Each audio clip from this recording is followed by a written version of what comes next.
All right, welcome to the Good Harbor Creek and Beach bacterial source investigation update. We have attendees joining quickly. We're up to 17, so we'll give folks a minute to jump in.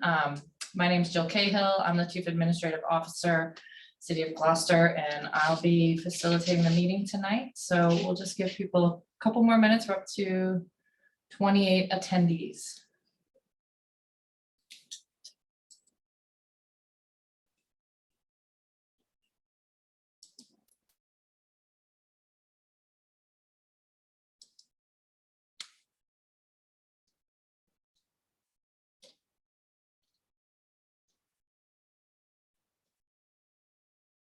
I have 6 o'clock.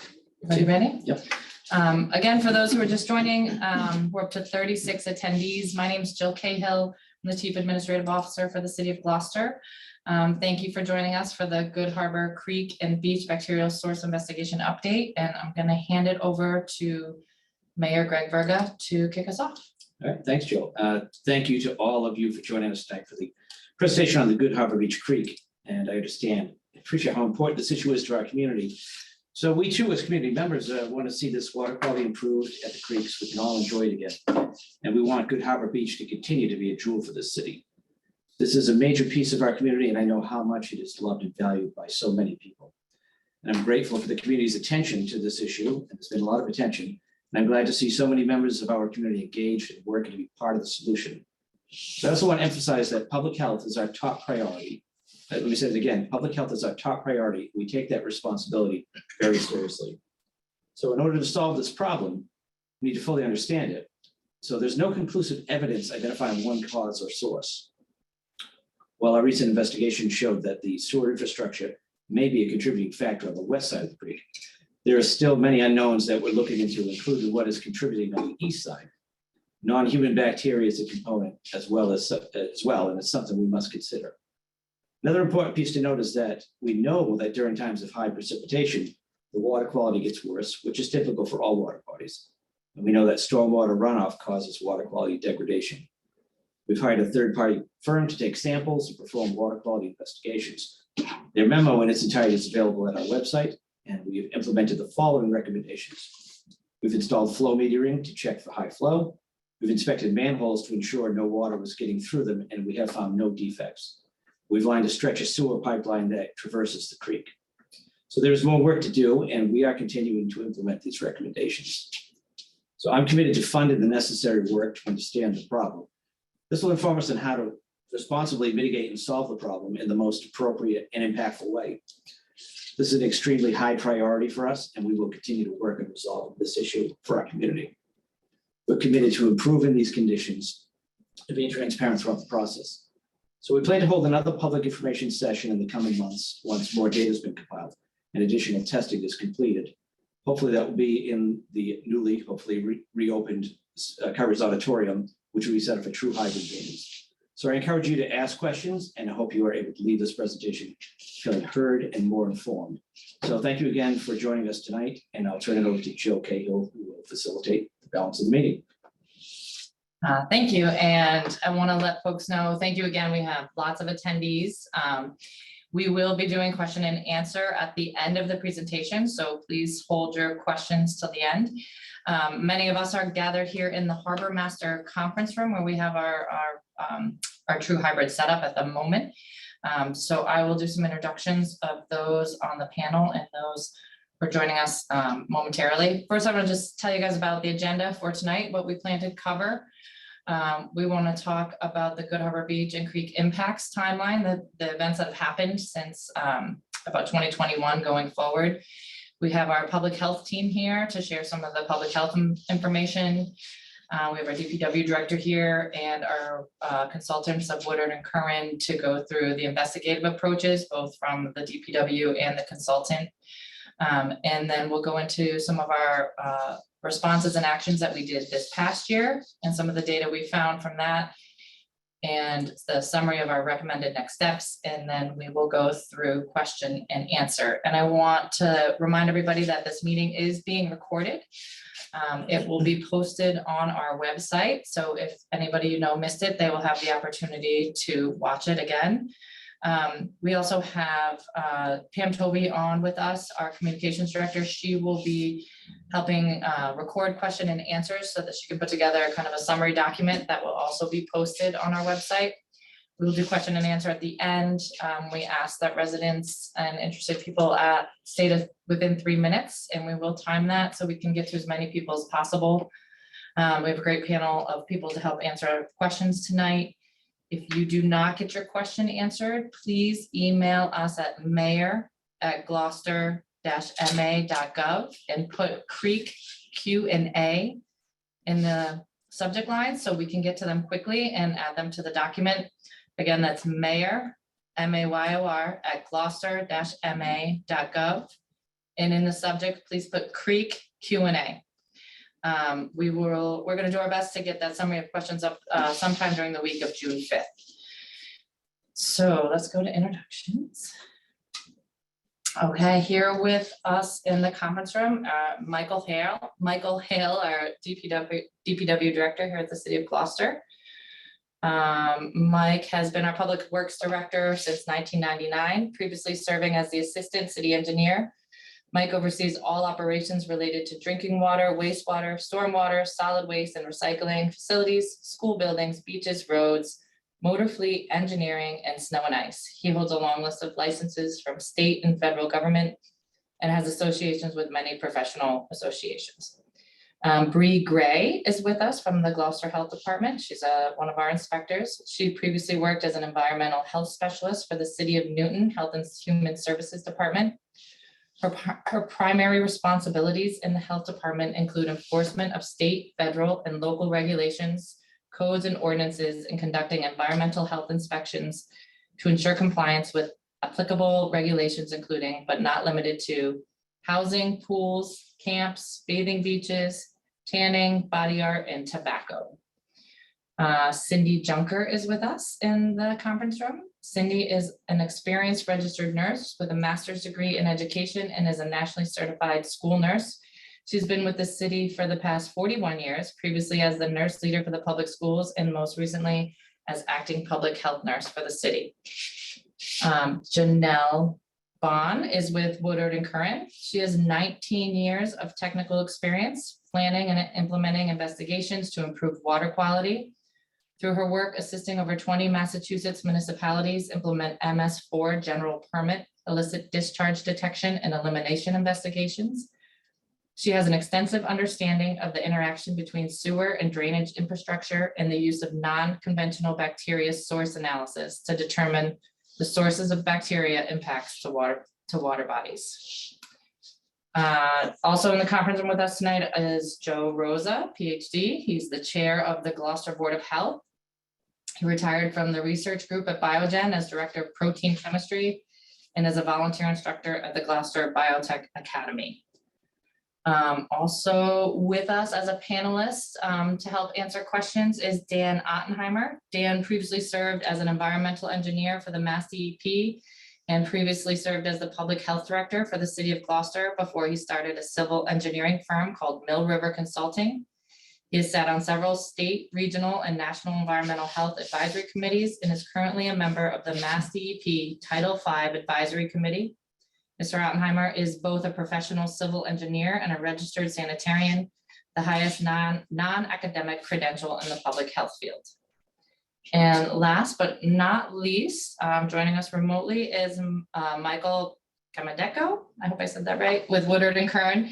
His 14 years of civil and environmental engineering experience working on wastewater, water, stormwater, and utility projects for clients in the public and private sectors.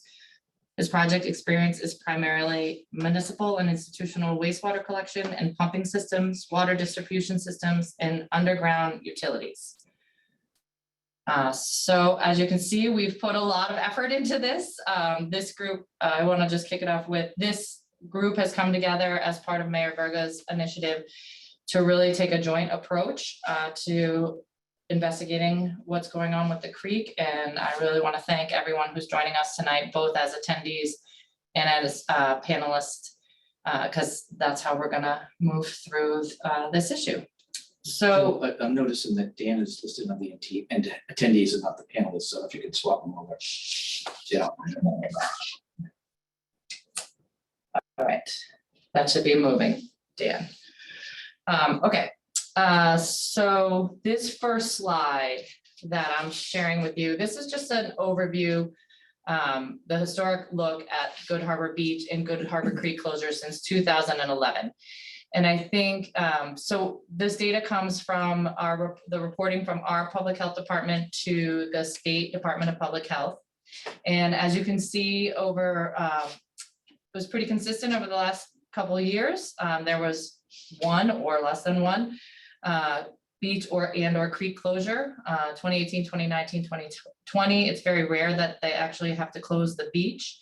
2021 is when we saw the increase in creek closures. And I do want to point out, and Janelle will get into this in more detail, that was the season in which we saw the most rain. I think it rained for the entire month of July.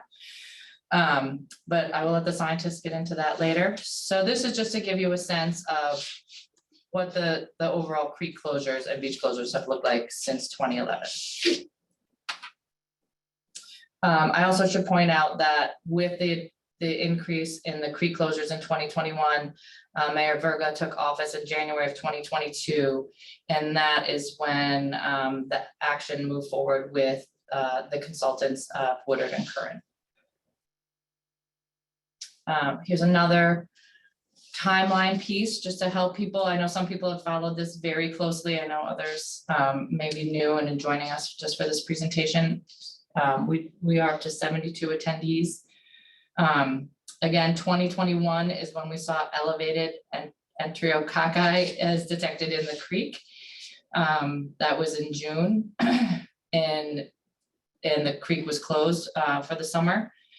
In 2021, July through August is when the city began some additional water quality analysis upstream and throughout the watershed area to try to identify the bacteria sources. 2022, we brought on Woodard and Curran to present to do additional investigation. Later in 2022, November of 2022, Woodard and Curran met with city officials and presented the data to us. That's the time in which we decided as a team to work collaboratively to address this issue. In 2023, January through April, the city implemented recommendations and conducted additional water quality investigations. This was administered through our DPW team and shared with our health team. We regrouped with Woodard and Curran in April, asked them to evaluate the recent data and provide some feedback to the city. And that brings us to where we are today. I think this is an important slide for people. So just remember that we'll put the slide presentation up available for folks as well as the recorded presentation. I'm going to hand it over to our health department team, Bree and Cindy, for an update on some of the public health information. Sure. So I'm going to talk about just our process of sampling and what we kind of do from the health department during bathing beach season. So in accordance with the Massachusetts Department of Public Health regulations, all public and semi-public beaches are tested routinely during the bathing beach season. So in Gloucester, testing is performed weekly at Wingersheek, Pavilion, Niles, Plum Cove, Good Harbor Beach, and Good Harbor Creek. Cressy's and Half Moon have a variance through the state, which allows them to be tested monthly. Samples are generally taken within the area of greatest usage. They're taken from the same location each week, and we collect them in the same manner. So how we do that is we wade to a depth of 3 feet and wait for the debris to settle. We remove the cap of a sterile sample bottle and plunge the bottle 12 inches under the surface, filling it in one downward sweeping motion, moving away from our body. And then we then discard a few millimeters to allow some airspace. And the bottle is then placed in a cooler with ice packs. And it is really important that we follow proper sampling procedures. We use sterile bottles to avoid cross-contamination. We never touch the inside of the sample bottle cap or the neck of the sample bottle. And we sample water that is flowing towards us, as any bacteria that may be present on the body could easily contaminate the sample. We also fill out a beach sampling field data form that is delivered with the samples each week. We note the time each sample is taken, water clarity, the temperature, wave intensity, how many days since it last rained, and any potential pollution sources, such as the number of people in the water, bird numbers, if there's any dogs, algae blooms, trash, any animal human waste, and any rack. The samples are then delivered to a lab certified by the Massachusetts Department of Environmental Protection to conduct the analysis. So currently BioMarine conducts our weekly analysis. BioMarine is then required to electronically report the sample results to the Department of Public Health as well as directly to us. I'm going to discuss the investigation of a public health crisis, illness reports, pediatrician outreach, and ways to report illnesses to the Public Health Department. We were made aware that there was concern from social media and within the community that there was a perceived public health crisis related to the periodic high bacteria levels in the Good Harbor Creek. A public health emergency is an event that causes a health risk to the public. It requires immediate attention to remedy harm or avert danger to life, health, or property. Public health and community officials then work together to minimize injuries, death, prevent disease outbreaks, and illness to ensure the safety of the public. A health emergency would only be declared for an urgent health crisis that could seriously endanger the public. While unsafe levels of bacteria have been experienced several times over the past few years, there have been no cases of related illness reported to the Gloucester Health Department. There have been no lab reports during the last year related to enterococcal bacteria recorded through MAVEN, which is the Massachusetts.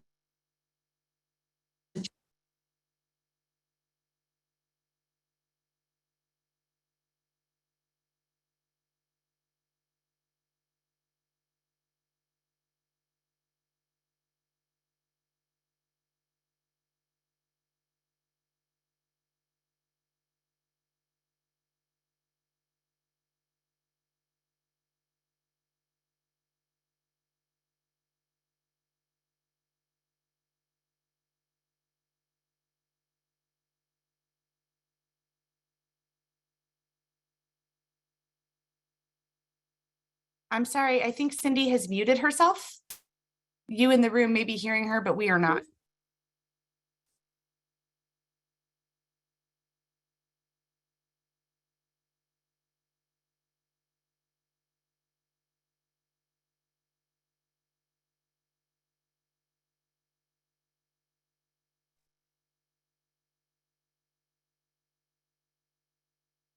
Down?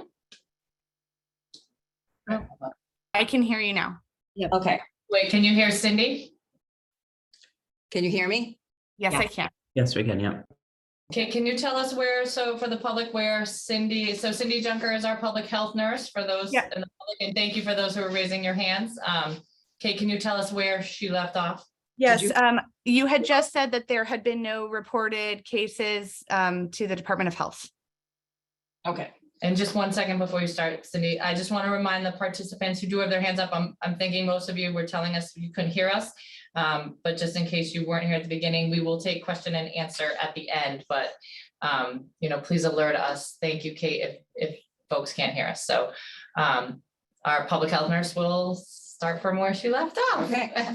There have been no lab reports during the last year related to enterococcal bacteria recorded through MAVEN, the Massachusetts Virtual Epidemiological Network.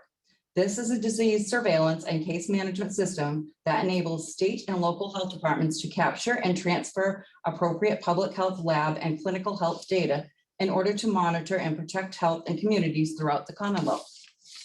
In addition, online and community chatter has mentioned large numbers of children who may have gotten ill from swimming in the creek. Local pediatricians were contacted as part of the investigation surrounding this issue, and they had no recollection of any reports where children became ill after swimming in the creek. In order to accurately track any kind of communicable disease or public health threat, there is a process for collecting data. This reporting follows a specific path. Any person who feels they may have contracted an illness from food, water, or community contact should seek proper medical attention. The individual should visit their physician, who can confirm any disease or illness through lab testing. Any lab testing results that would indicate a public health hazard would then be sent to the state lab, where it would be entered into Maven's system. At that point, an investigation at the city level would be initiated by the public health nurse, colleagues at the health department, and the state public health department. This is the only way to accurately track data related to any possible community-borne illness. The public health department does not act on word of mouth. There needs to be accurate data collected in order to properly investigate any potential issues and protect the residents of the city. Thank you. So in our public health team will be here to follow up with questions, just, and that was Bree, our environmental health inspector, and Cindy Junker, our public health nurse.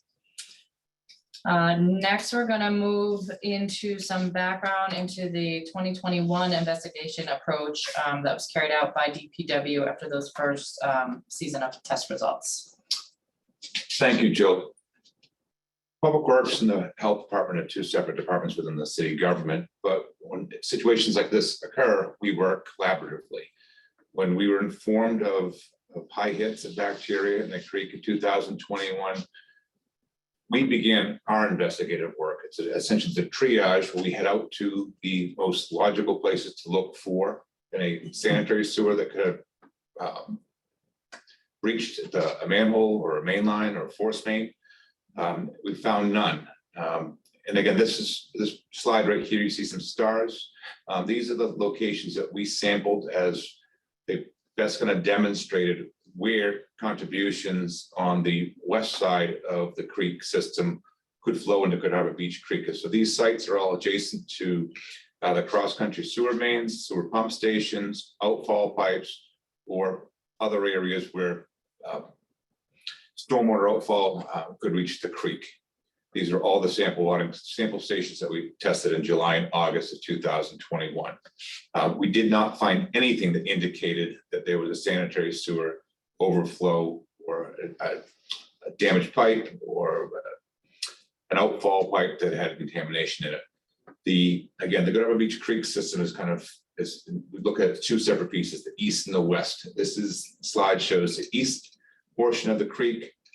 This kind of comes down for Witham Street, the Calvary Cemetery, and it flows under Thatcher Road. They eventually intersect the traditional Good Harbor Beach Creek, kind of the lower left-hand side of your screen. Again, we did have high bacteria counts, but nothing indicated that it was sanitary sewer from the city's collection system. So from 2021, when DPW began their investigation, the health department at that time came to the mayor's office and suggested that we move to bringing on a consultant to do a deeper investigation. As we explained at the beginning part of this meeting, DPW has many responsibilities, so we thought it was important. And the mayor took it to the level of having investing in an investigation with a consultant. So Janelle from Woodard and Curran will take it from here. Thanks. So in the beginning of 2021, Woodard and Curran was brought on board to evaluate the data collected to date by both the health department and the DPW. And based on our evaluation and experience, we conducted a targeted investigation focusing on 3 components within the city, and that was drainage infrastructure investigations, sewage infrastructure investigations, and surface water sampling, which focused on areas where samples had previously been collected with elevated bacteria detections. Next slide, please. So this is an overview of the extent of infrastructure that we investigated in the areas draining to the creek. So stepping back, we looked at the drainage infrastructure, the infrastructure like catch basins, manholes, and pipes that are designed to collect stormwater runoff and transport them into water bodies. We looked at them during dry weather flow. We were specifically looking for indications of flow in the pipe that you wouldn't expect to see during dry weather, to determine whether or not there could be improperly plumbed sewage pipes or sewage somehow getting into the drainage infrastructure and ultimately discharging into the creek. We also focused our investigation on two specific sewer pipe segments that spanned the creek on the west side on Hart Street and adjacent to New Neptune Place. So in those locations, there was sewage infrastructure directly going over the creek, and we thought if there was any infrastructure that could be directly responsible for contributing sewage into the creek, it could be these two locations. And we also, if you could go to the next slide, please. After looking at all of the previous surface water sample data collected, honed in on several locations within the west and east part of the creek to collect surface water samples. When we collected those surface water samples, we used the same methodology that Bree from the Health Department just described in terms of the Massachusetts Bureau of Environmental Health beach sampling protocol. Then we evaluated all of this information within the context of all of the components that could theoretically be contributing to bacteria to the creek. And what we found, if you could go to the next slide, our preliminary investigation findings were that bacteria concentrations were elevated during and immediately after precipitation events on both sides of Good Harbor Creek. And the bacteria was predominantly from non-human sources in the East Creek, which wasn't necessarily a surprise because that's less of a built environment with less potential for human contributions, lots of marshland. And it was a combination of human and non-human sources in the West Creek, although the human sources weren't, especially the concentrations that we saw weren't especially elevated. Drainage infrastructure did not appear to be contributing to the water quality issues in the creek, and sanitary sewer infrastructure didn't appear to be a point source, meaning there wasn't a defect found in any of the sanitary sewer that was investigated that would suggest that sewage was leaving the pipe in concentrations that would cause extremely elevated concentrations that were detected. So based on these findings, we made some recommendations to the city, and that was continue investigation of the sanitary sewer infrastructure spanning and upstream of the Good Harbor Creek, and if they found them, repair any identified defects, and conduct additional investigations to determine the source of bacteria in the creek, whether it was human or non-human, so we could move forward with honing in on what those potential sources might be. Thank you, Janelle. And I just want to confirm, so for the folks at home who haven't visited the city website on this, Janelle and the Woodard and Curran team did produce a report which is available on the city website under the health department. And some of the, if you want to look at those figures more closely, because I know they can be challenging on a computer screen or however you're watching, they are included, I believe, in the report. Correct, Janelle? They are, yes. They are. And a lot with, of our figures too. So. yeah, and with further explanation. So please find them there if you want more information. We're gonna hand it back to Mike, just to keep moving along our timeline.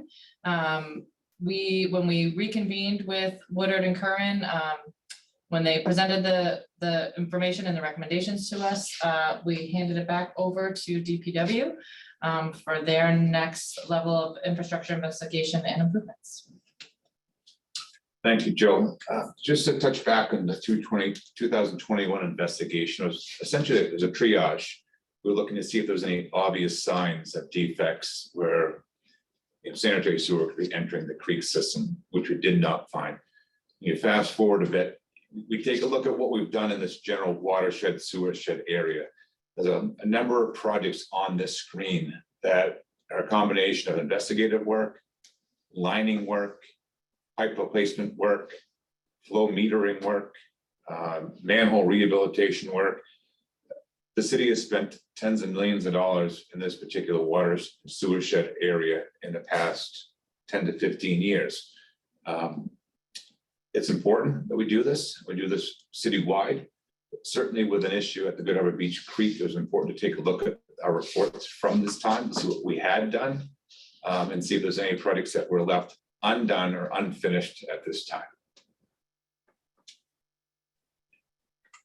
This is another slide, kind of shows projects specific to the sewer and watershed areas of the Good Harbor Beach Creek. This is not citywide, this is just this location. CSO is a term that you, if you're from town, you may know, combined sewer overflow. It's essentially how the sanitary sewer collection system was designed. It had overflow locations that during heavy precipitations, that sanitary sewer and stormwater would mix and would discharge into various points along Gloucester inner and outer harbor.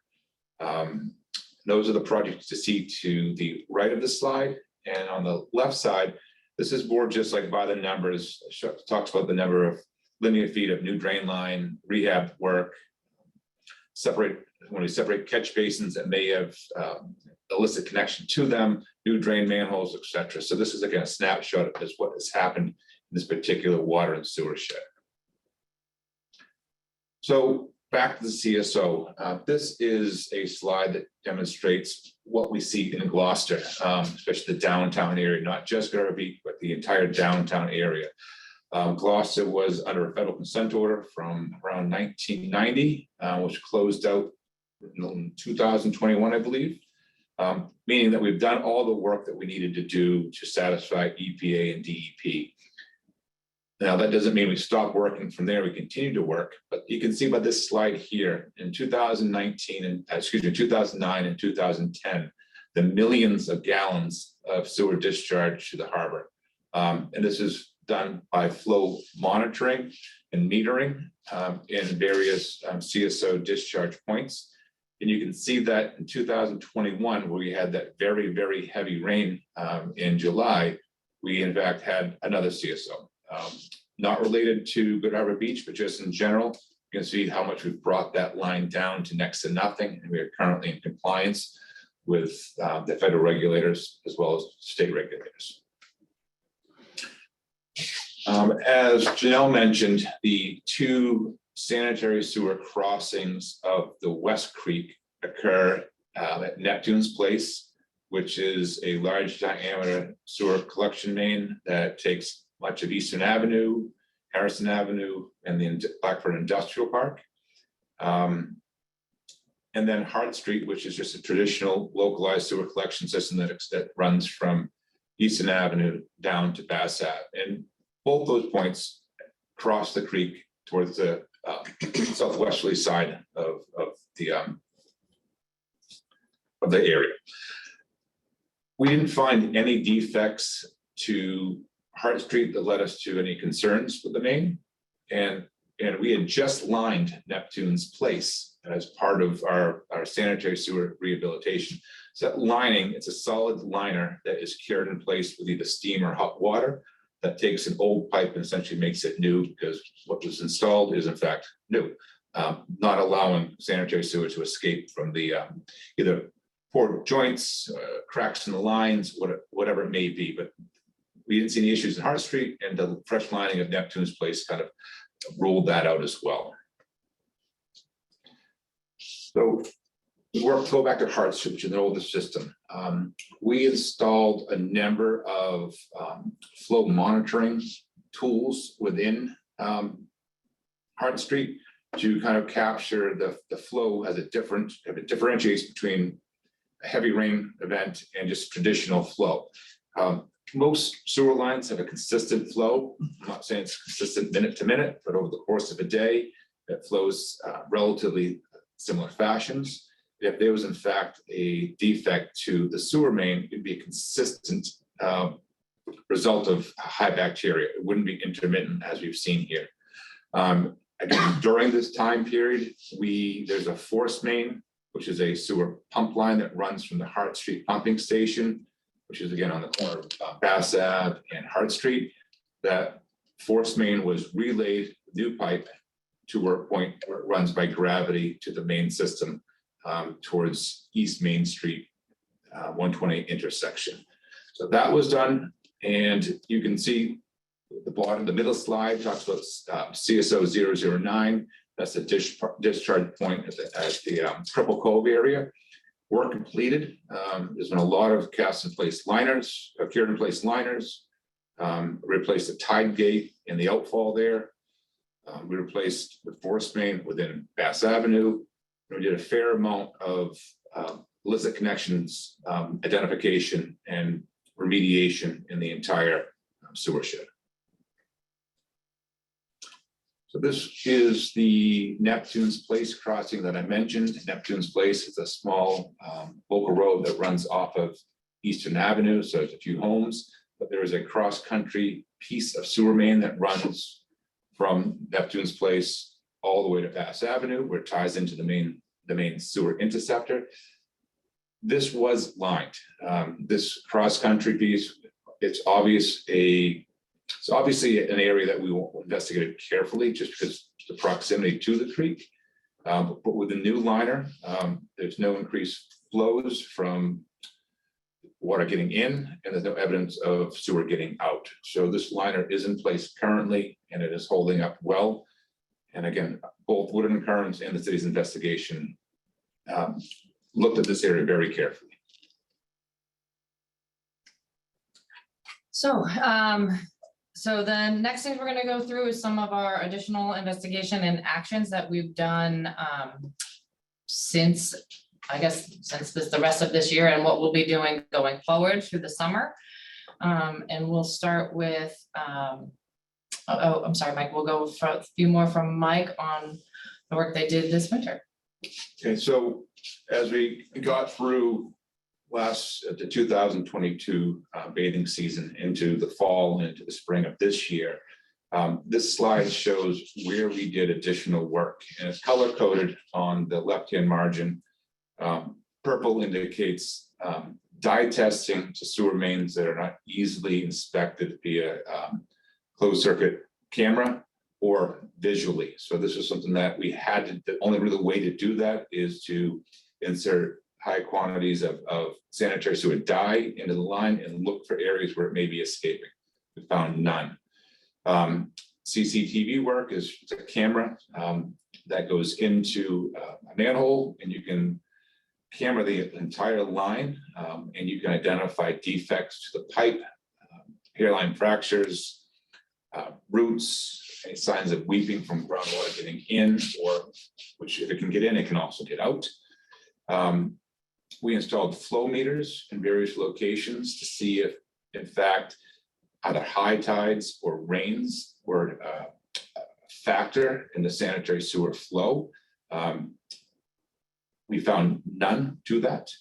And as part of our investigation, as Bree mentioned, we test the same way the health department does, and we record the data as the health department would. And the green triangles on this screen are indications of migratory waterfowl that gathers.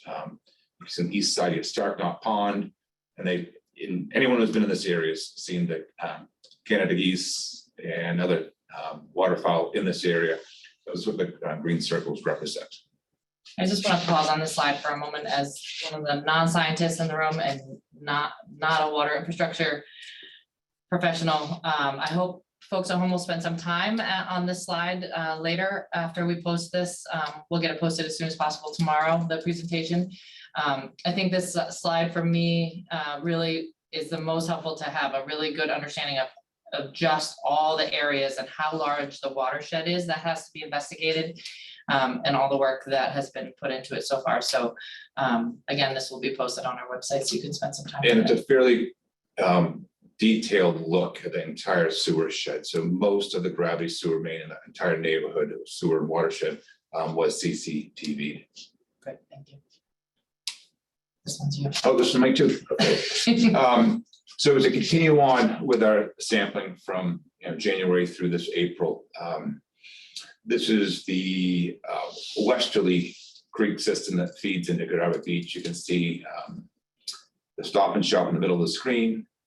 And the circles are areas where we had high exceedances of bacteria. And also they correlate with the triangles for the waterfowl, migratory birds. You can kind of see, if you follow this, you can see the end of you can see Hart Street, you can see Abbott Road, kind of top right, you'll see Days Pond. And as we kind of went systematically through this as we did our sampling, taking as much data as we could down to see if we could kind of rule out sources of this bacteria and also facilitate any work that we needed to get done. Oh, Mike, can I step in and just Please. clarify one point? There were exceedances in a lot of those locations and the locations on the east side of the creek as well. There were multiple samples collected at a location over the course of a couple of months. And in these locations, there might have been one exceedance, and almost all of them were right at the border of what would be considered a water quality exceedance. So the concentrations weren't exactly, very high or elevated in any way, but they were really close to the standard, the water quality standard put forth by Mass DEP. And Janelle, sorry to interrupt, but can you also, for the folks at home, because we've talked about this a lot internally, explain the difference between the level of acceptable CFUs for a bathing beach versus where these samples have been taken upstream? And this was something Leslie talked about often, if you want her to take this one. I can start, Janelle, if you want me to. Yeah, sure. So 104 is the limit for a bathing beach. It's not what you'd expect to sample upstream in a creek. The creek system is not a place to swim or recreate. It's natural environment. You'd expect to find bacteria levels higher there than you would in a recreation area. So again, when we start testing and we have exceedances, we're talking about over the 104 bathing beach limits, not necessarily what you'd find in a brackish, saltwater, or freshwater creek system. So that needs to be kind of understood. And also the levels of contamination that we're finding don't truly indicate a break to a sewer main. If that was the case, the levels would be significantly higher. Again, that's traditional for non-point source pollution, is it's a little less concentrated and it's certainly more difficult to identify, but it does not indicate a defect of the collection system. So again, on this slide, this is the East Creek system, kind of top right would be Witham Street. It extends from the beach up towards Eastern Avenue. You can see the backside of Calvary Cemetery on the top left. And the key kind of shows where we sampled, where we had some exceedances, as well as observed waterfowl and migratory birds. Okay, so here we are to conclusions and next steps. And you'll hear a little bit from each of the teams. We'll start with Bree, who has already, we've sent her into the cold waters of Good Harbor Creek already this year, starting in April. So I'll have her speak a little bit to that. Yeah, so we were asked to start testing the creek a little early this year than we normally would. So we started, as you can see, April 26th. And we did weekly testing. We've all been testing well below the 104 CFU limit there. And we actually tested this week all of the beaches, getting ready for the start of bathing beach season, which will start this holiday weekend. So we tested all the beaches on Monday and those came back all good, and the creek tested it in less than 10. And we will be testing, we test weekly. And we test weekly. Yep. Can you just go through it when Sure. we retest? Yeah, so when we what determines a retest? Oh, sure. So as far as water quality standards go, if we have a single sample exceedance of over 104 CFU, then we'll do another sample immediately. If that one is also above the limit, then that requires us to close down the beach and continue sampling until we get a geomean of at least below 35. Thank you. Yep. And Janelle. So stormwater runoff is a major source of water pollution everywhere. And it's because in a developed environment with a lot of impervious area, stormwater doesn't have as many places to soak into the ground. So instead, it travels across ground surfaces, parking lots, roadways, all of the asphalt, even roofs. And it ultimately goes into the drainage network, catch basins, and it discharges to water bodies almost always. And everything that's in the path of that stormwater gets picked up with that stormwater and also makes it into the water bodies. So we're talking about trash, fertilizer, yard waste, pet waste, and wildlife waste. So because of this, beach closures, or in this case, creek closures, are really common everywhere. It's a problem that you see in the built environment everywhere, not just Gloucester. And I think that's an important point to note, that when it does rain, you're getting everything on the ground surface. If it hasn't rained in a while, there's more opportunity for things to accumulate on impervious areas and make it into the drainage network, and then ultimately into water bodies like the creek. Next slide, please. Yeah. And as we started to look at the data, we saw this became pretty apparent, where we could pinpoint the effects of precipitation on beach and creek closures. So I looked at the data starting back at 2011, along with sampling data from the beaches and the creeks. And through 2011 through 2020, the data showed that precipitation in Gloucester over the summer month periods, the rain events were generally under 1 inch. They would last a day. And you can see here on this chart, the data from 2020 in particular, I chose to highlight because it's adjacent to 2021, which was a wet year. So you can see on the y-axis, which is the inch numbers on the left, that there weren't too many precipitations at all that even reached 1 inch in total. But when you switch over to 2021, that was a historically wet summer. Lots of precipitation events. You can see through the orange bars and the 3 inches on the y-axis that in some cases, we were getting over 3 inches of rain. If you look at the chunks of the bars together, that's over a couple of day period. So you can imagine that there were precipitation events that generated a lot of rain. Sometimes it was high intensity over a shorter duration.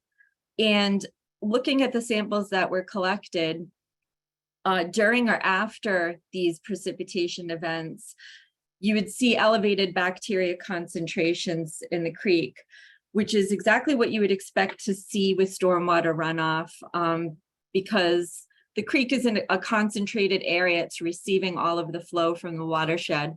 And also of note is that the stormwater runoff is also washing whatever might be in the marshlands into the creek as well. So we've got combined influences of what's falling on the built environment and running through infrastructure, and what's landing on the marshlands and the habitat for animals and wildlife in the creek, and then also getting flushed into the creek during these heavy precipitation events. And that we would exactly expect to see elevated concentrations of different types of pollutants. We just happen to be testing for bacteria, which is the number one indicator of effects to human health in the creek. So one of the next steps the city plans to take, and thank you, Janelle, for that. One of the things that we're hoping to understand, and we're hoping to help the community understand, is that how important this issue is to us, and that public health is our #1 priority. And as we work through the next steps, and especially in the situation that we're currently in, where we do not have a point source a problem identified that can be fixed, which we wish we did, but we don't. We are gonna take as many steps as possible, and you'll see on the screen, this is an example from Rockport. One step you'll see go into place this season is a warning or caution sign. It may not look exactly like this, but you'll see these in Rockport, Kennebunkport, Maine, and other beaches up the East Coast, that will warn swimmers and beachgoers that the potential for high bacteria in the creek after rain events. And we are hoping that this is a proactive measure to help educate the public on what we're experiencing with the creek. Some of the other next steps that we've been working on as we move forward, we'll continue to work collaboratively with our consultants, our DPW, and our Board of Health and Department of Health. Right now, the Department of Health is working with the DPW. They're reviewing the files on all the cesspools in the area. And any of those, just to check and to make sure that they're all up to date on testing, and any that are identified as failing, we will require to have them connect to the city sewer. And we have learned from Mike that city sewer is available in all of these areas. So if that is the case, and those are identified, we are able to connect them to city sewer. We will continue to continue maintenance on the infrastructure and inspect, maintain, and repair and replace any infrastructure in the watershed. Mike's team continues to do this throughout the community, but understands the importance of this area and the delicate watershed area. And we will continue to test the water quality. This is both, as we've talked about, we are coordinating our approach with the Department of Public Health and the DPW as we investigate upstream and down for the creek and the bathing beaches. And the mayor is also committed to holding another public meeting in September so we can reconvene again when we have some more data to look at as the summer moves on. We expect some changes as the temperatures rise and we have more people visiting our community and more people in the summer homes in the area. So we will continue to collect data, and we are committed to holding a public meeting after Labor Day sometime in September to discuss what we have found over the summer, and we're hopeful for a good, healthy summer. We are going to move to question and answer, and I thank all of you who've been on with us. We are up to 91 participants, 79 attendees. I know we have lots of questions. Again, I really ask that you are respectful of your colleagues that are out there waiting to ask questions. I'm going to stop sharing my screen. See what I'm doing. Okay, and what I'm going to try to do is listen to your question and then tap whatever panelist I think might be most helpful. If you have somebody you want to direct it to in particular, please state that in your question. Also helpful if you'll give us your name and address so we can get a sense of where you're from. And I think everybody on here on the panel has their name showing. So we will jump right in, and Leslie's going to help by timing so we can get to as many questions as possible. So let me see if I can do this. All right, so Rick was the first person with your hand up. I just put allow to talk. Rick, can you unmute yourself and ask your question? Yes, I have a question regarding the raising of sea levels. And I see you mentioned on cesspools that study is going to start this summer or later. Would sea level rising have an effect, or does it have an effect on what may be contaminating the creek. Okay, thank you, Rick, for that question. Can you And just ask him for his full name and address? yeah, can you share your name and address, please? Richard Gold over in Rocky Neck. Great. Thank you. I think I'm gonna turn to Mike, because I think he's seen some effects of sea rise on overall sewer management and CSOs. I don't know that it's specific, that we have an answer specific to the creek, but I think I'll have Mike touch on that, and then if Dan or Leslie have anything they want to add related to cesspools, we welcome your feedback.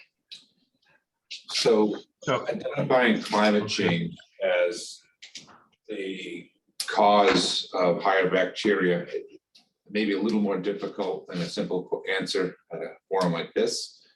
We have seen higher tides. I think anyone who drives by this marsh system and sees this marsh system fully underwater during astronomically high tides or storm surges. Our sea level, our historic sea level levels have been, most of the infrastructure is set above those along the harbor front. And so as we've seen the rise in sea level, whether it's storm surge, astronomical high tides, whatever it may be, we have seen old abandoned sewer lines where buildings once were many generations ago now be under the high tide level during certain events, which that water goes directly into the sanitary sewer collection system. I don't know if I can draw a nexus between our issue necessarily and climate change, but certainly marshes being flooded more often will carry more waste into the creek channels, and eventually comes out to the Gooderham Beach footbridge and the beach itself. And Leslie or Dan, do you have anything to offer related to cesspools? Jill, I think Dan, yeah, go ahead, Dan. I can share that there's been scant research along these lines. There is one study out of Rhode Island that looks at coastal waters and impacts on on-site wastewater systems. And they're predicting that there would be problems, but they hadn't really come to that final conclusion. Otherwise, there's really little data out there on this particular subject that I've seen. Thank you. We'll move to, and thank you, Rick, for the question. And again, if there's any follow-up questions, please send them to mayor@gloucester-ma.gov. We will try to get back to them. And the other thing I'll just add on sea level rise, Mayor Verga has hired a sustainability coordinator. We'll be looking at many different aspects of the impact of sea level rise. This is not one of the things she's focusing on at the moment, but these are important to bring up so that we can start to build her goals and her focus areas. So Kim Smith, I'm gonna bring you in. And I'm new to this, being the person who allows people to talk, so if I mess it up, I apologize. All right, Kim, you should be in if you can unmute. Yes, hi, thank you so much. I'm Kim Smith from 22 Plum Street, Gloucester. And just a couple questions after looking at that very excellent, the slides and the presentation. I didn't see any data from 2022 as far as like the bar graph goes that showed the levels of the days that the beaches were closed. I think it ended at 2021, and then I think there were 7 days closed, but then I didn't see anything for 2022 when it was closed all summer. And so my question is, and then that was the case for other graphs as well. It just went through 2021. So I guess my main question is, last summer we had the most, the greatest number of days the beach has been closed for, a decade, I think. And we had a drought. So there was no, stormwater runoff and that kind of thing. So I'm just curious, like, how does that work? like, we had the Yeah, greatest I'm number of happy. closures I'm happy last to take month. that, Joe, and if you want to weigh in or Bree as well. As you know, Mayor Verga took over in 2022, the acting or the assistant health director at the time, who was leading the way on the creek because of the severely elevated, and jump in, Bree or Joe, where you think I'm doing this wrong, because I'm probably the newest to this. Because of this, the severely elevated levels in 2021 and the changes in early 2022, and Bree can let you know there was some testing done in 2022. And out of an abundance of caution, upon bringing on the consultant with Woodard and Curran, the administration and the Board of Health made the decision together to keep the creek closed.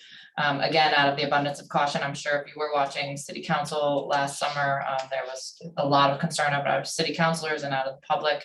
And until we moved some further through our investigation, that was the decision we made jointly.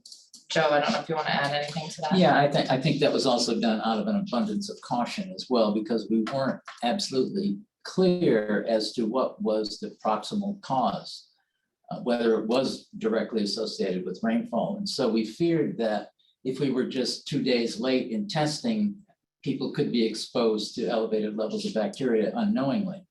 And so the safest thing to do in the interest of public health was to close the creek. And Bree, I don't know if you want to add, I think there was some additional testing done, but I don't know if you want to.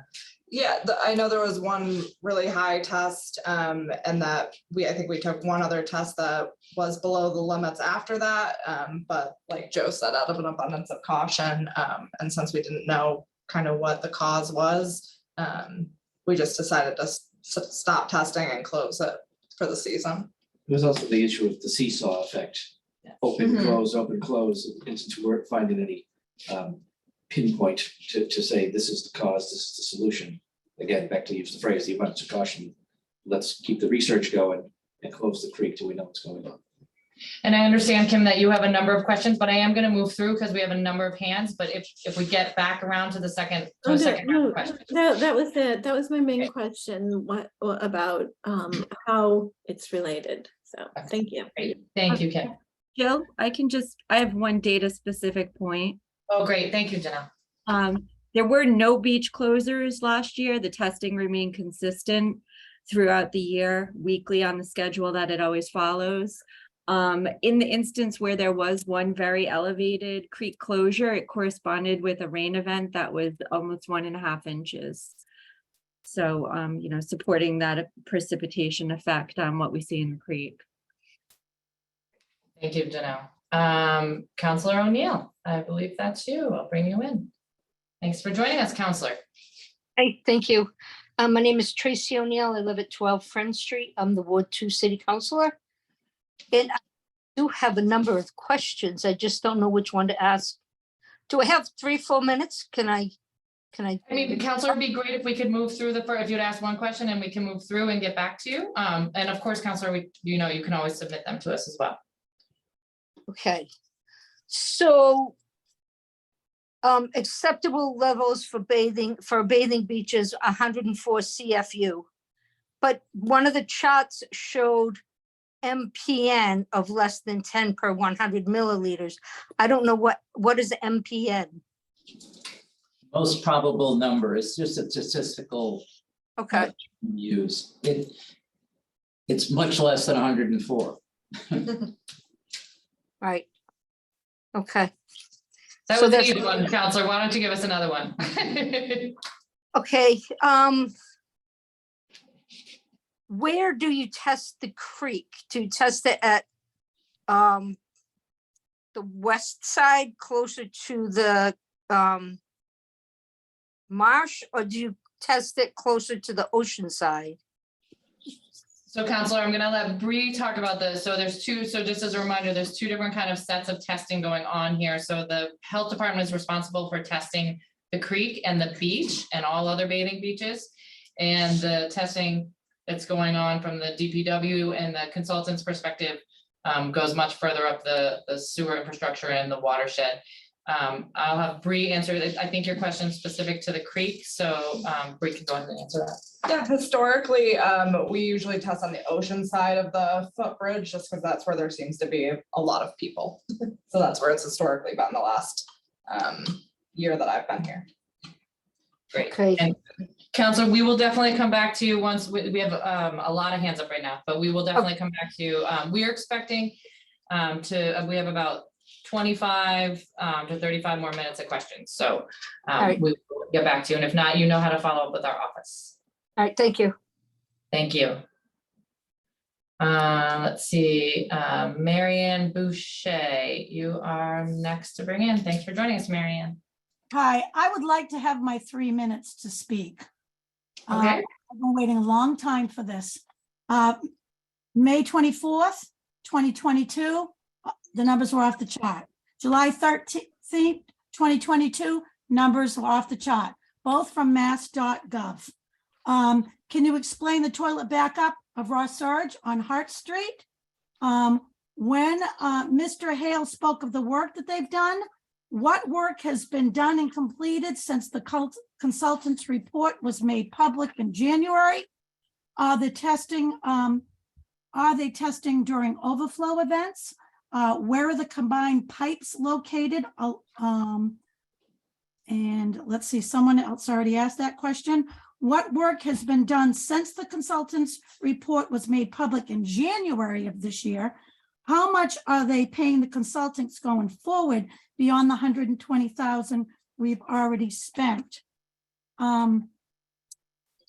Let's see.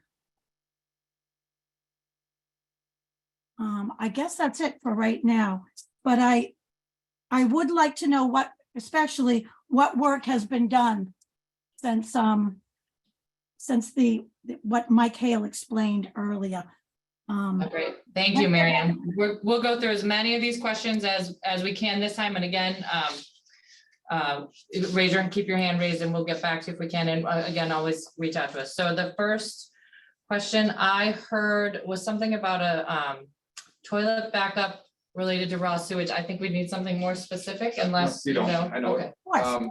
Part of the CCTV work, the crew that was cammering the Hart Street line did not have a pump truck on site, which is used as a kind of bag off the sewer flow to get the camera through there, because the camera does not do well underwater. So you go upstream, you bag off the the sewer manhole, and unfortunately, a low-lying plumbing fixture backed up inside a home. No, not one. No, sorry, I know you're listening, but it's more than one home. I've done a ton of research on this project, and it's definitely more than one home. Okay. What work in particular has been done since January? This past January, we have not identified any infrastructure that needed to be upgraded, repaired, replaced in this sewer shed since January. Are we testing during overflow events? I'm unsure what the overflow event we're speaking of are. Marion, can you clarify, are you talking about CSO overflows, the ones that had happened this past winter that were reported? Rain overflow events. Are you testing then? I'm unsure what a rain overflow event is, Marianne. You mean heavy rain precipitation? We are not- Yes, high precipitation. Thank you. Okay.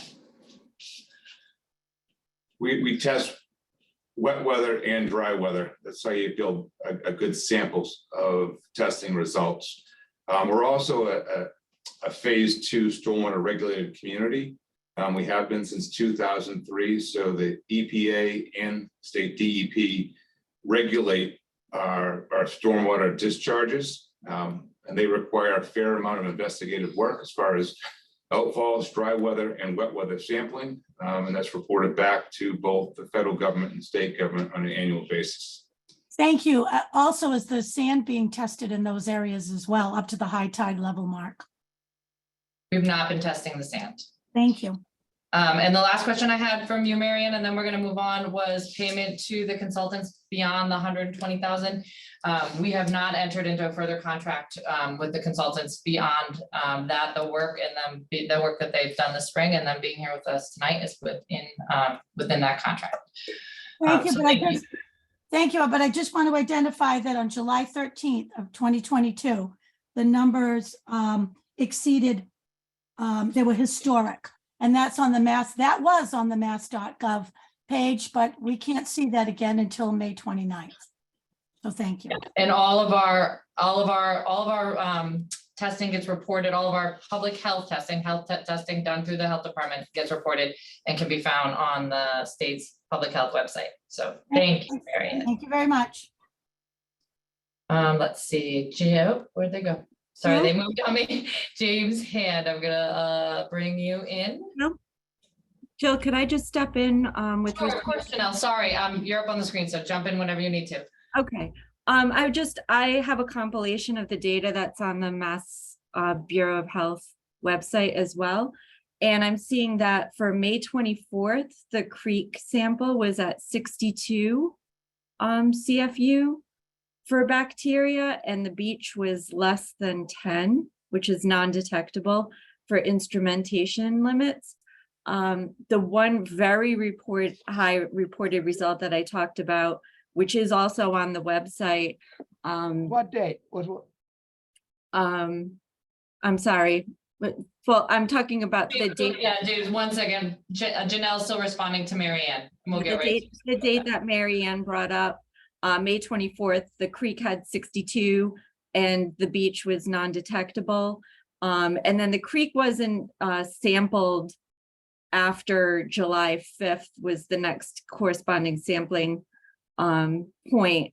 And there were no beach closures last year, but that one elevated concentration that I talked about in conjunction with the 1.5 inches of rain is on there. That was from June 9th of 2022. And that was 14,136.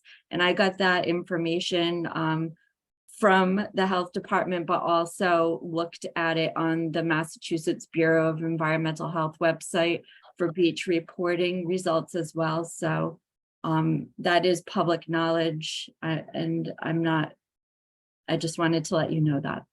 Great, thank you. And as we've said, all of our test results are reported to the Department of Public Health and can be found on that website. Health Department. Health Department. Yes, DPW test results. No, correct, thank you. I'm sorry, James, thanks for your patience. If you could introduce yourself and ask your questions. Thank you. James Hand, 36 Rocky Neck Avenue. Interesting that before the question and answer period, not one mention of any levels, even a tiny bit higher than what's acceptable, were reported by you all. Just now, the consultant said the beach was never closed, but the creek was closed all last year, and there were very high levels reported, including July 13th of 1,400, where 100 and plus is normal. So I don't know, I don't feel like we're really getting an honest presentation from you all, but I didn't expect so. But anyway, I think there'll be other people who will speak to this, but frankly, the consultant just said that the beach was never closed last summer, but the creek was closed for the entire year. So, I mean, come on, okay, I'm done. I'm big on some other issues around the city and zoning and stuff, and I'm gonna leave it to others to pursue this subject. But frankly, you know, why didn't you mention the really high levels until just now? Why in the presentation you should have said on occasion there were extremely high levels and given the dates, but that didn't happen, and your consultants didn't want to volunteer that information. Thank you, James. I'm sorry that that's the way it came across to you. We understand that this is a really important issue to the community. And we appreciate your issue. That was certainly not the intention of this group or the consultants. They were brought on specifically for the reason of the high levels. And so I just want to make sure you know that was the stimulus and the impetus for all of us jumping into this the way we have, bringing on the consultant and being here. I'm going to hand it over to the Board of Health Chair, Joe Rosa, to respond as well. And Mayor, if you. Yeah, if you it's want. unfortunate we hadn't mentioned that, but now that you brought it up, I mean, we were just discussing the closure of the creek for the entire summer, and that data like that was the reason. Then why wasn't it mentioned before? Before in this meeting? It Yes, probably should have been, but okay, thank you for admitting that. Yeah, I mean, this meeting, the goal of this meeting was to bring people up to speed from where we were. So if it was an omission on our part, it was certainly not intended to be. And like I said, it was the impetus for that. And I think that the goal of the consultant in making the, suggesting the difference is just to make sure we're clear between the difference between the closure of the creek and the closure of the beach. It's important for us and for folks to understand that we do test in both locations. But thank you, James. This is important feedback that we need to hear in this setting. So thank you again. We appreciate it. I'm going to move on to. Okay. Can I chime in? Sure. Well, first of all, we'll have to rewind and see what we actually said, because I thought we talked about a spike and then closing the creek for the summer because we wanted to avoid the seesaw effect. So if we didn't spell it out as clear as we should have, our apologies. But the focus of this presentation was activity since January, for the period of January to April. So I'm sorry, and it's also unfortunate that you didn't expect an honest presentation from us, because that is what we're trying to do and we've been trying to do. I'm going to bring in Peggy Lou. Okay, Peggy, if you unmute, you should be able to ask your question. Yeah, I wanted to ask, I guess this is for Bree. Peggy Matlow, I live in Way Road, East Gloucester. Is the water tested at the same time each time it's tested? In other words, do you catch it at both incoming and outgoing tide? Yeah, it can be a variety of, we don't specify like high tide, low tide. It's when we can get out and get the testing done throughout the day. It does take a couple hours, so we sometimes go out in the morning, sometimes early afternoon.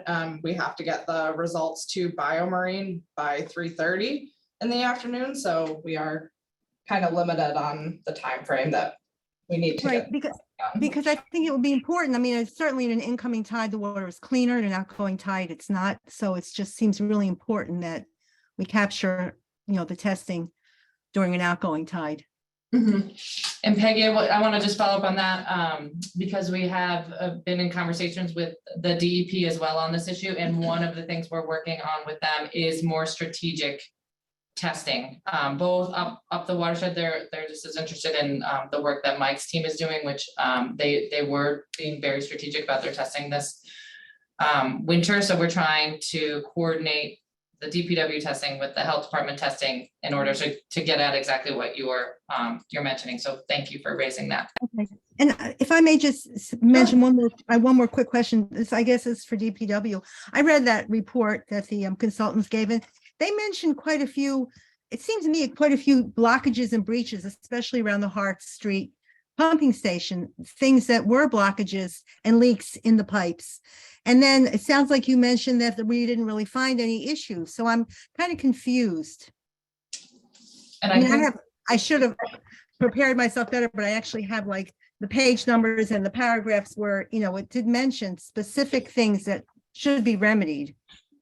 And I thank you, Peggy. I'm going to let both Mike and the consultants, because I think some of it was where they couldn't get their I think it was technology differences, but I'll let them answer.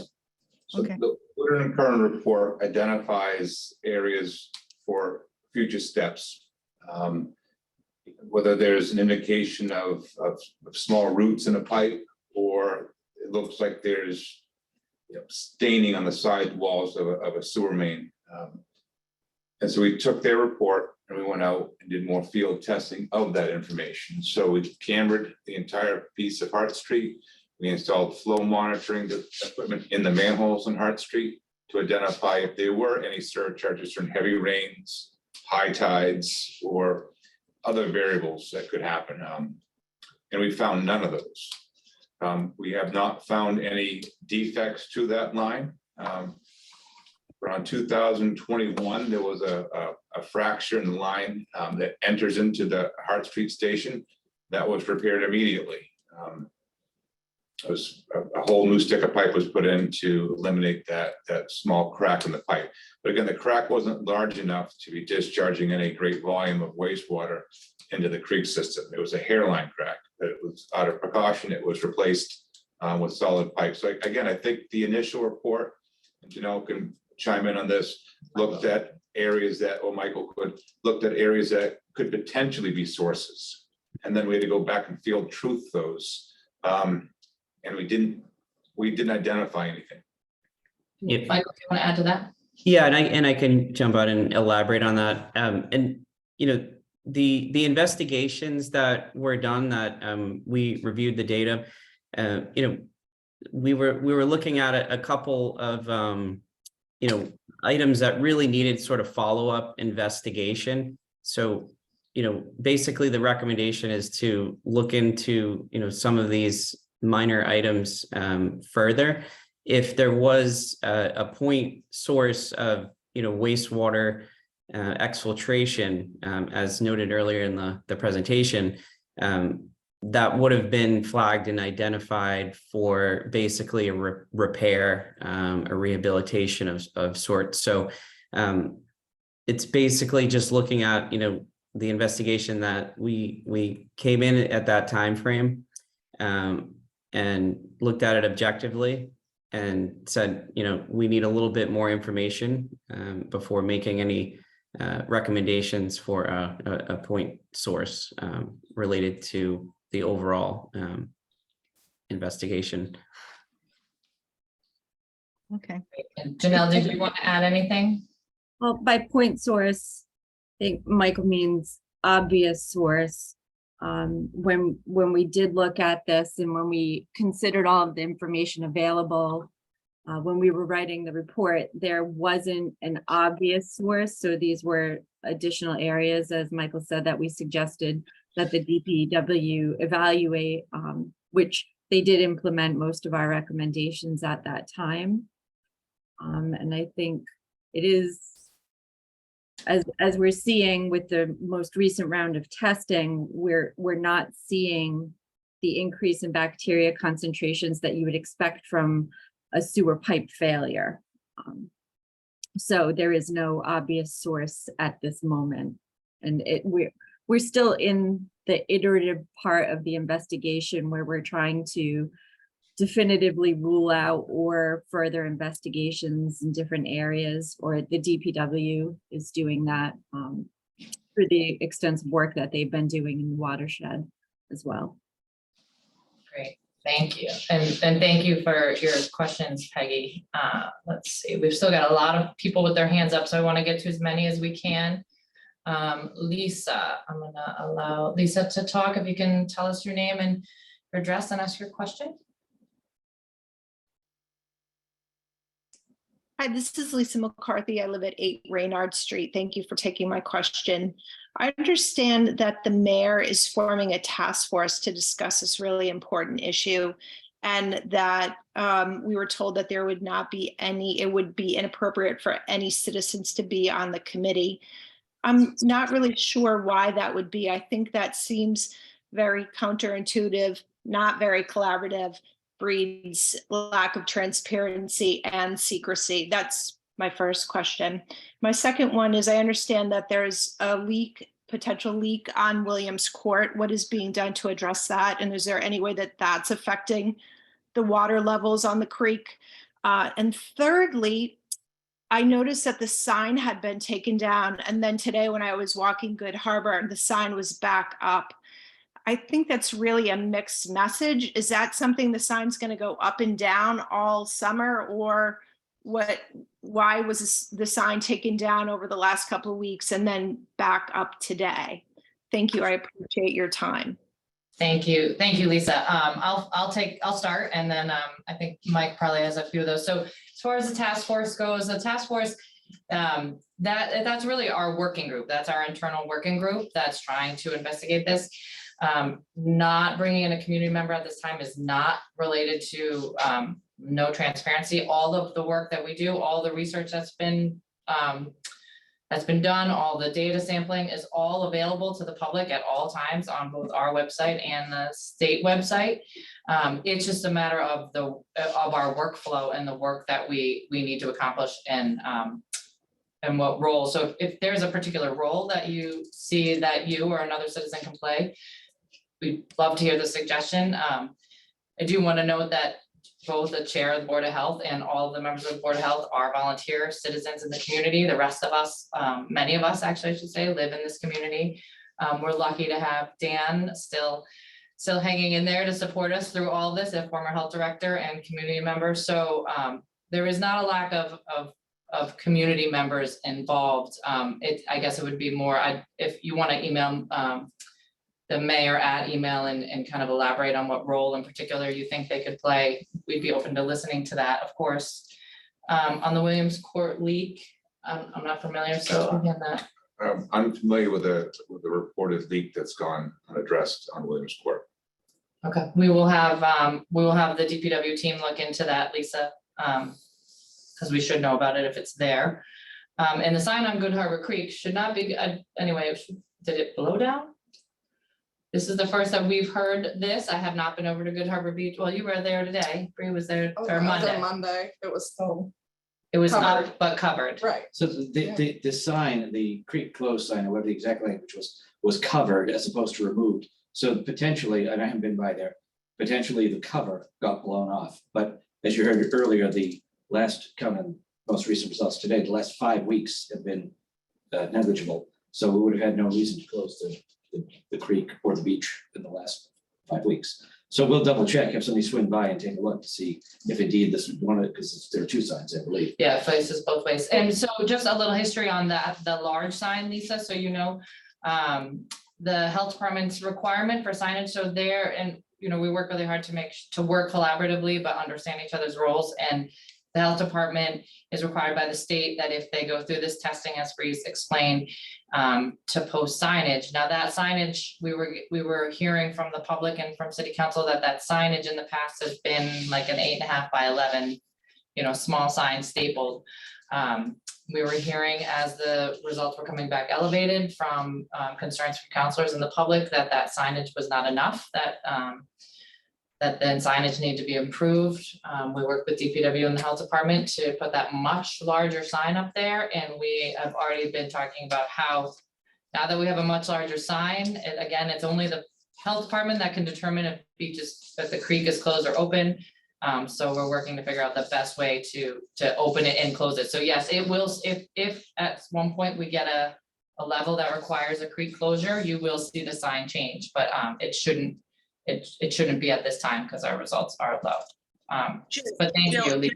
Sure. If I may, the sign actually was attached to a lifeguard chair that is right at the base of the creek, just for your information. And then to follow up with my first question. So as you know, because you've met with members of a very prominent, well-intended and active grassroots committee here in town, just for my final 2 cents on this matter, they've been very thoughtful, they've been very accommodating, they've worked very hard to be collaborative with the mayor and his team. And I just think that it's unfortunate that at least one member from 150 plus members of the grassroots Clean the Creek Committee is not being asked to be on the task force. Thank you for your time. Thank you. And thank you, Lisa. Like I said, we're happy to discuss that further. Let's see, I think Denise Pascu, Denise, hold on. Denise Pascucci. Okay, Denise, welcome. And if you want to state your name and your address and ask your question. Hi, Denise Pascucci, 20 Birch Grove Heights. Can you hear me? Yes. Yes. Oh, great. Okay, I actually have 2 questions. The first one is, did the DPW work with the consultants during the investigation?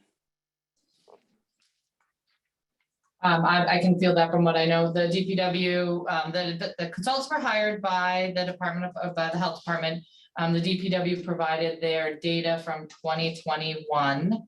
And then from there, I believe Woodard and Curran took the investigation further. I don't know if Woodard and Curran wants to speak any further on that. Janelle or Michael on your process. Well, I can speak to, we definitely were provided with the DPW's surface water sampling, which helped shape our investigation. And as we were in discussions about work that had been completed at Neptune Place and Hart Street, we also did consult with Mike Hale as part of that work. So you're saying that you did work together? Yes. Collaboratively, yes. Collaborate, okay. And the second question is, I just don't understand why I'm looking at a black screen. Why weren't we introduced to these people with a photo? I feel like I'm not talking to anybody. I'm looking at a black screen. Denise, you should see a full panel of people. I don't, and maybe it's me. Yeah. You're not talking about your own box, Denise, right? I'm Talking looking about- at the screen. I mean, I've had other people say they can't see anybody either, so is it just me? Yeah, I mean. I'll ask the next person as well. Yeah, I mean, you guys should all, earlier I was sharing my screen. So did you see, Denise, did you see all the slides? Nope, I saw the slides, but that's all. I don't see anybody. I see one or two people when they answer a question, I see their photo come up, but after that, it goes black I think again. it's your setting. Yeah, maybe your view. It's your view on your screen. If you Okay, choose. I'll give it a check, but ask along. Thank you. Okay, thank you. Thank you, Denise. Let's see. Jay, you're up next. Welcome, Jay. Please tell us your name and where you're from and ask your question. Yeah, Jay Gustafaro, Stockton Heights. Thank you for taking the time. For the record, Jay Gustafaro, former city councilor, at large, charter member of the Waterways Board, longtime Good Harbor Beach surfer, so I've spent probably much time in that creek in the last 55 years as anywhere. And the water quality has slowly but very steadily degraded, particularly in the last 5. But here's my question, and it's for Janelle. First of all, Janelle, your credentials, you come highly recommended, both ethically and I know that you do good work. So I have a couple of questions for you. Was it a certified consultant, CCTV consultant that reviewed the data, those camera shots from Hart Street and the other forced main reviews? Yes, they were NASCO pipe inspector certified. Yeah, the reason I asked that, and when I was on the council in the early 90s, we had a consultant come and put a camera down, and Whitwin and Howard, we affectionately called them witless and hopeless at the time. And they didn't find anything either, and yet it was, it's been leaking ever since. My other question is, when the Woodward and Curran report was first dropped, I saw some video of a leak on Hart Street, and then on reviewing it a few weeks later, it seemed to be gone. Have you seen that video of the leak on Hart Street? And this is for the record now. No, actually, where did you see the video? I have not seen a video of a leak on Hart Street, and quite frankly, it would make our job a lot easier if we could point to something definitively and say, fix this, versus doing a comprehensive and holistic investigation. So if you're aware of a video. Yeah, I saw it and then it was down. I didn't see it again, but I guess, I want to thank you for your time and for what it's worth,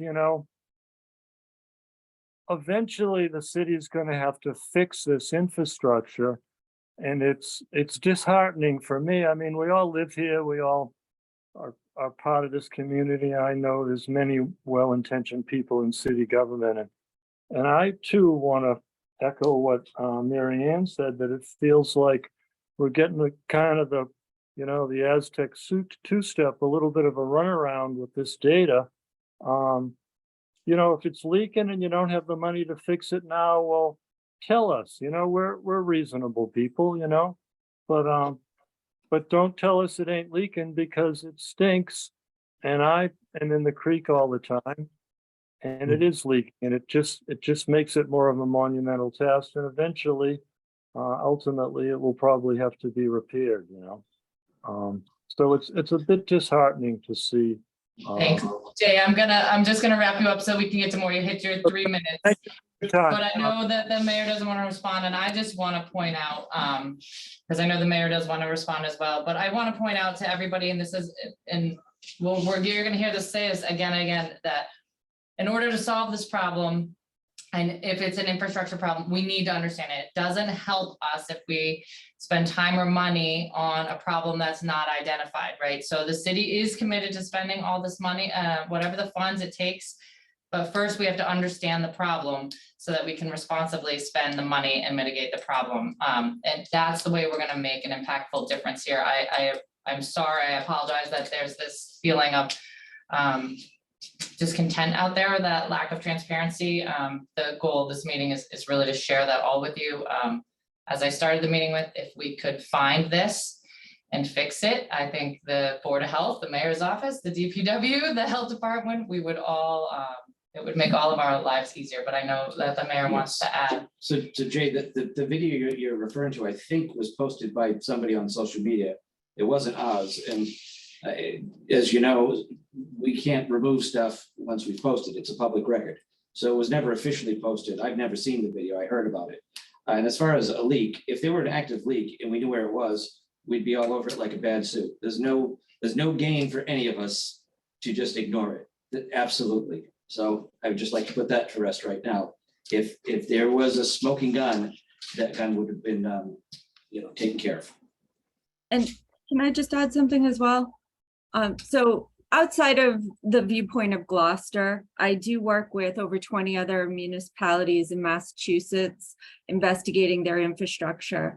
And, as you know, New England is one of the oldest parts of the country, and correspondingly, our infrastructure is a lot older. Sometimes it's over 100 years old. On average, it's over, I think at this point, average infrastructure age is 97 years old. So in most cases, it exceeded its useful life. And if you look at the American Society of Civil Engineers report card for infrastructure in a lot of New England states, they give our infrastructure a D, which is not great, versus somewhere out in, the West Coast, California, the average infrastructure age is 47 years old. Or somewhere around there. So this is a common issue that a lot of communities are grappling with.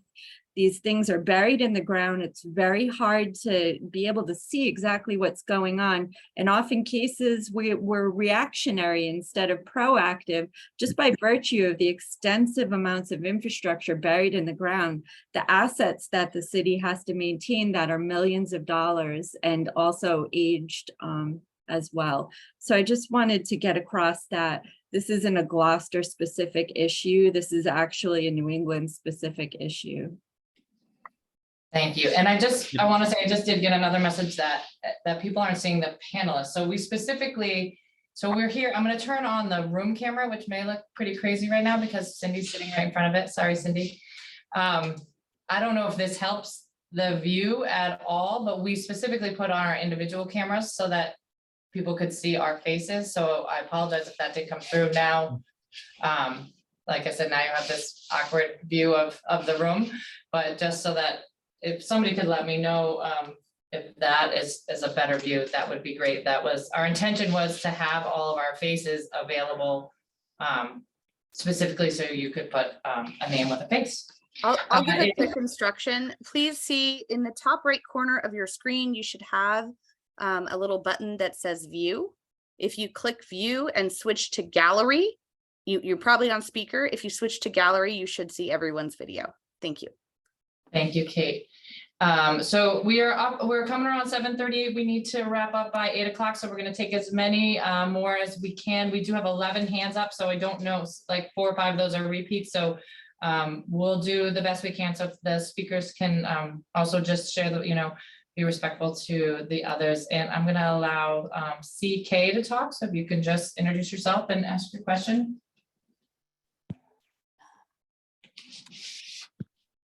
Let's see, can you hear me? Yes. Oh, hi, Jill. Let's see, my name's Catherine Ryan, 17 High Rock. Thank you, Jill and Bree and Mike and Dan and Janelle.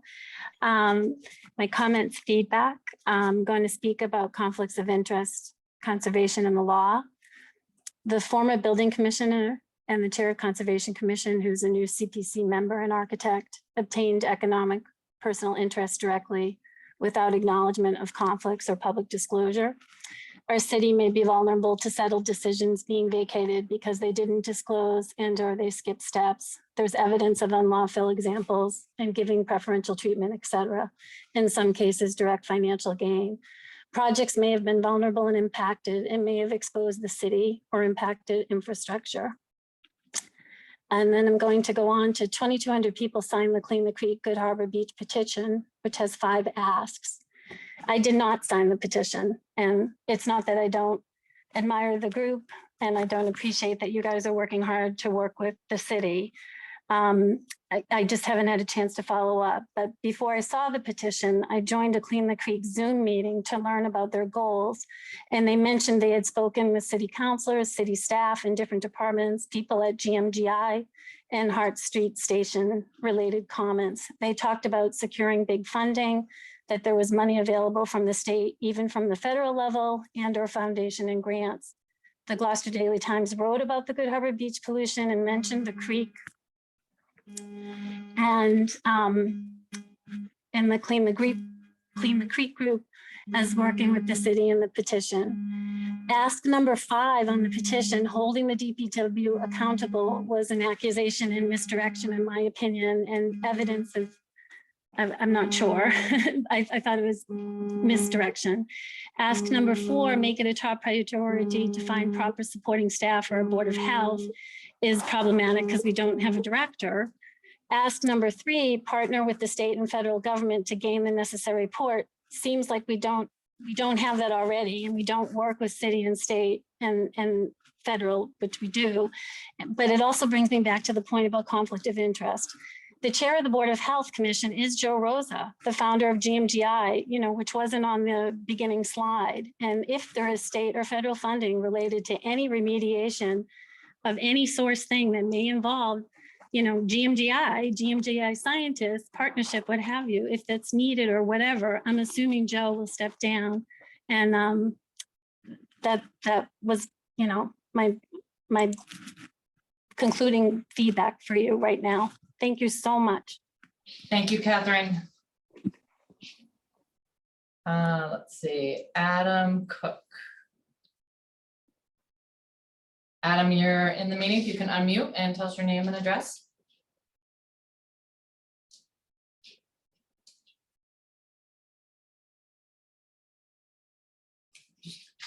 Let us know, Adam, if you can hear us.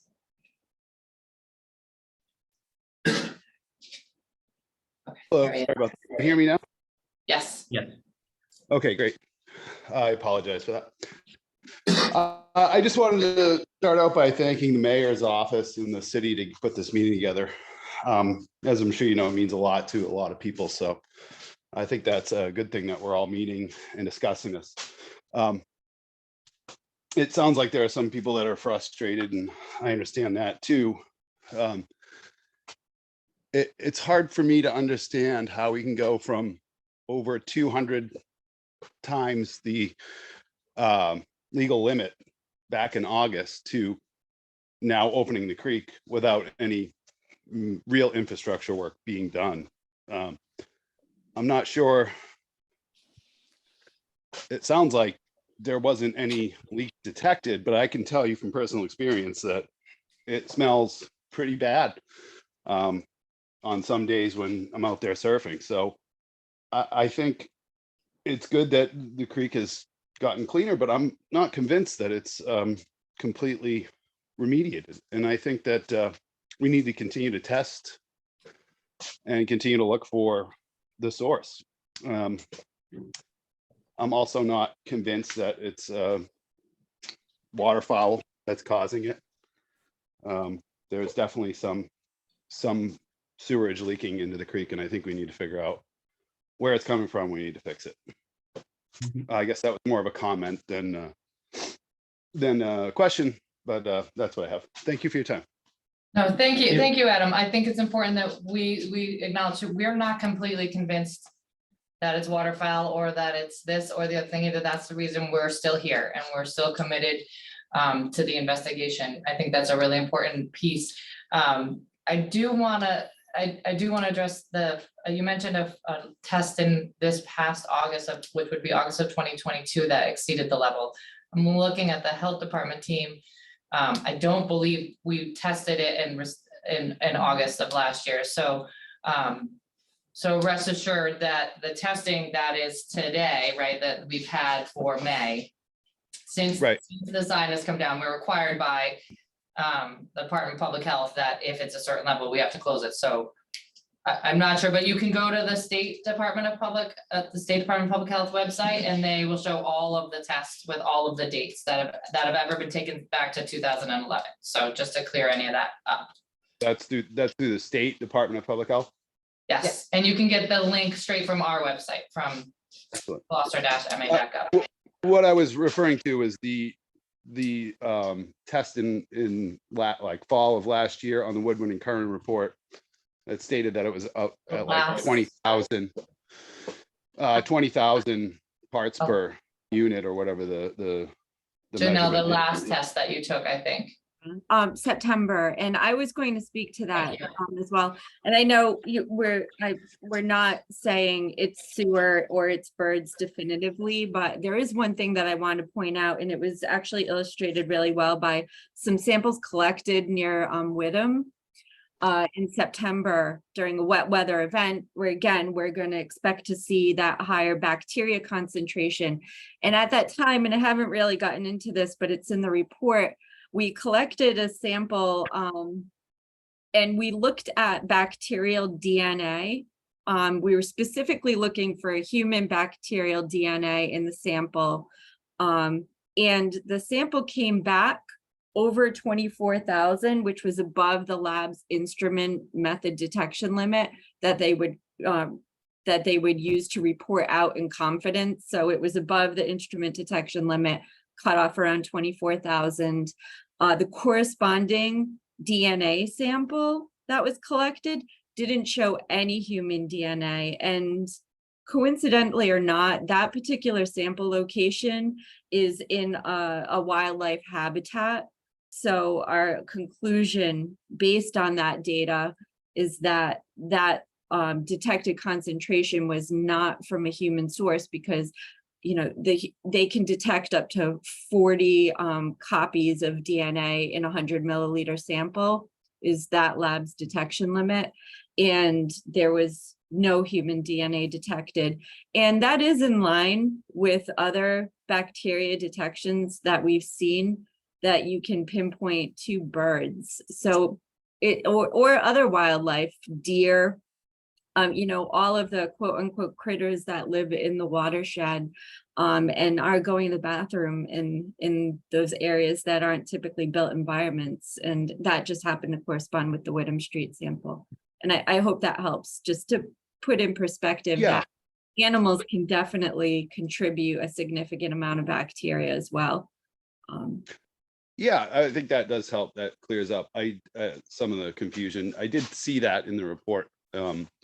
And that was one test. And so it's hard for me to believe that still, because why aren't these levels elevated in other creeks in this area? And not only that, but why are the levels so much higher than everywhere else in the country? If you look at Surfrider Foundation's testing, they publish it on their website.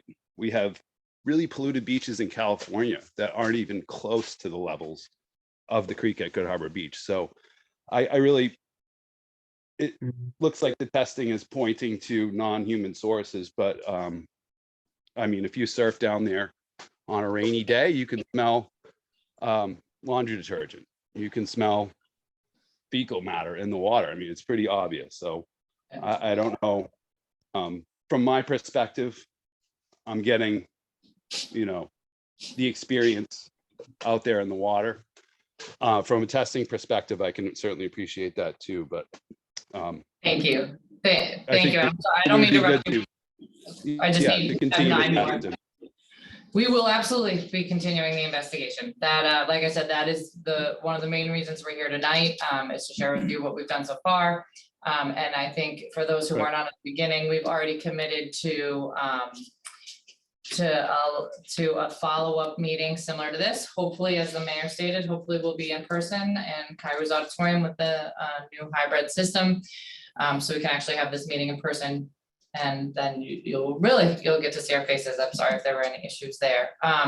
We're down to about 5 more minutes. I'm gonna let in, I think Patty Amaral has not spoken yet. So Patty, I'm gonna let you in next. Okay, Patty, you know the drill. Can you hear me? We can. Okay, Patty Amaral, 14 Myrtle Square. We are developing our city with large impervious areas, taking open space that was once filled with grass and trees. Is overdevelopment causing one of our most valuable assets to be contaminated?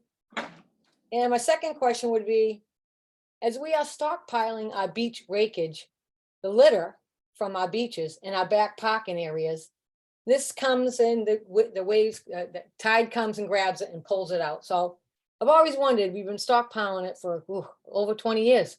So what is this doing for our water quality in the creek area? Why do we still do this when clearly it's probably illegal, I'm thinking? And also, it's not very healthy for our beaches and all who live and enjoy it. I'm wondering too, does that have anything to do with it? I'm not a scientist, I don't know, but I think that getting rid of those piles of the beach breakage can be done. You can put a truck in the parking area. I've seen it. I've sent pictures years ago to DPW, but the truck comes up, it dumps in the truck and it takes it away. And so that's something to think about too. Please walk over there and go to the back parking lot and see that area. Because now it's got a little fence around it too now. So thank you very much. Have a good night. Thank you, Patty. I don't know, Mike, if you want to speak to the rake. Okay. Let's see, who else do we have? Dan Greenbaum. I'm going to bring you in. Dan, if you can unmute yourself and state your name and your address and ask your question. Thanks very much. I'm Dan Greenbaum. I live at 318 Concord Street in Gloucester. I have a technical comment about Zoom. And then I do have a comment on everything that else has been said. We are all on a webinar. We do not have view capabilities. I run these all the time myself. So I was really glad you turned on the camera so we could see you. You can all see each other on the panel, you're panelists. We cannot see you. So for future meetings, it would be great if you could. That's not the way it works for city council meetings. I don't know why. We're using the same exact setup as our city council meeting. So but until you turn on the camera in the room, all we saw was every time you spoke, we saw the Gloucester City emblem and no picture. Thank you for the feedback. We will not. That's it. So some of you know, I used to be the commissioner of DEP. I am very familiar with the non-point source problems that dealing with here. And I've been very impressed by the presentations here. This is really hard stuff to figure out. And I want to give special credit to Janelle, who I thought has been presenting this extremely well.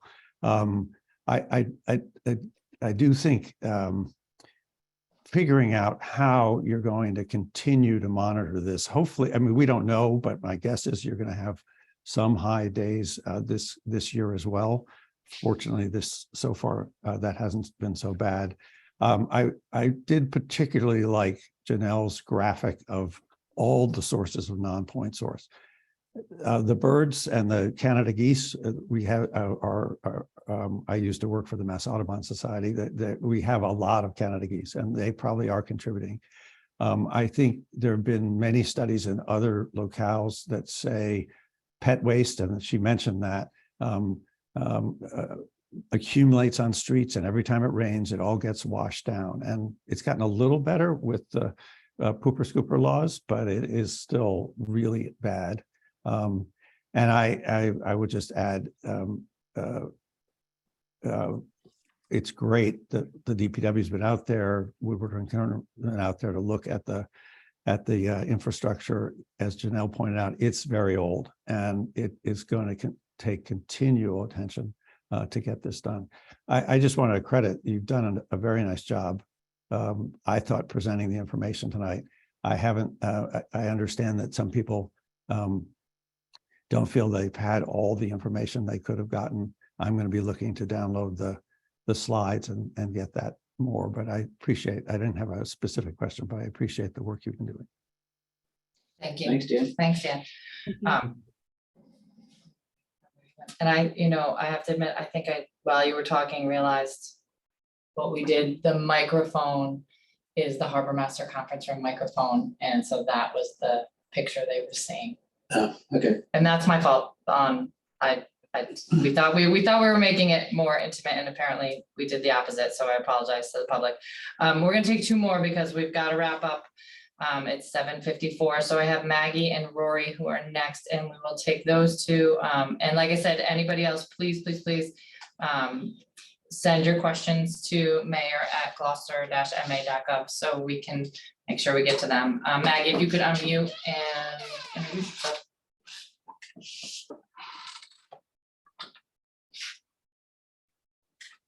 I don't know if Maggie is still there. I am gonna move on though, just in the interest of time. Maggie, I'm gonna give you one last chance to unmute.